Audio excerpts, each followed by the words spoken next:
you, Nelson. Thank you, Nelson. Mga kapuso, nakaangat na ba ang lahat? Ang sabi po kasi sa datos ng gobyerno, mas maraming Pilipino na ang nakaahon sa kahirapan kumpara ng nagdaang 2 taon. What you think, mga kapuso? Kayo ba naramdaman nyo na pumaldo kayo o nakaluwag-luwag na sa buhay? Ang sagot ay ilang kapuso sa pagtutok ni Dano Tingkungko. Kung datos ng gobyerno ang pagbabasehan, mas maraming Pilipino na ang nakaahon na umano sa kahirapan. Sabi nga nila, nakaaangat na. Sabi ng Department of Economy, Planning and Development o DepDev, batay sa 2025 full-year poverty statistics ng Philippine Statistics Authority, bumaba sa single-digit ang poverty rate sa Pilipinas sa 9.7% sa unang pagkakataon. Ibig sabihin, sabi ng DepDev, sa kada 10 Pilipino, mas konti sa isa ang maituturing na mahirap. Sabi ng DepDev, pinakamababa ito sa kasaysayan. Noong 2024, nasa 15.5% ang poverty rate at 18.1% noong 2023. Ayon pa sa PSA, bumaba rin sa single-digit level sa unang pagkakataon ang poverty incidence sa mga pamilyang Pilipino. Nasa 6.4% o katumbas ng halos 2 milyong mahihirap na pamilya. Ito yung dami ng pamilyang Pilipino na hindi sapat ang kita para matugunan ang mga pangunahing pangangailangan at pagkain. Pero, what you think? Paldo na nga ba ang mga Pinoy o medyo gipit pa? Hindi po. Kulang. Sobra. Ang laki na rin ng mga bilihin ngayon. Nagtitipid na lang. Araw-araw ko nagtitrabaho, pumapasok. Sakto lang naman kasi kahit pa paano, may kinikita pa rin. Kulang pa rin yung sahod. Alam lang ngayon tumataas na yung bilihin. Meron namang nagpapasalamat na kahit papano nasa maayos silang sitwasyon. Lang ako, nagpa-parking, kunting barya, okay na sa akin pero wala akong maibigay sa mga pamilya ko. Umangat din ako kasi may din na progress kunti. Kumikita din naman ako at saka may nakukunan ako ng kahit na kunting puhunan o kunting may gay ko sa mga mga anak ko. Medyo huminga ng konti.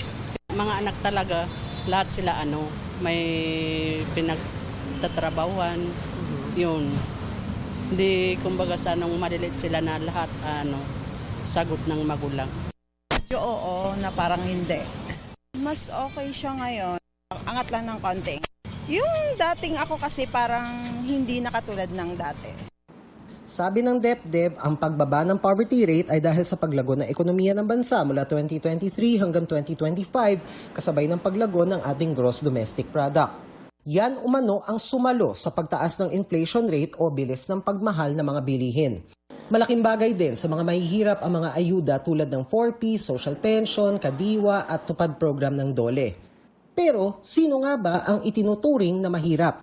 Sa ilalim ng Social Reform and Poverty Alleviation Act, sila yung mga nasa ibaba ng poverty threshold o yung kumikita ng 14,634 pesos kada buwan para sa pamilyang may 5 miyembro. Para sa Ibon Foundation, mali ang sukatan ng kahirapang ginamit ng gobyerno.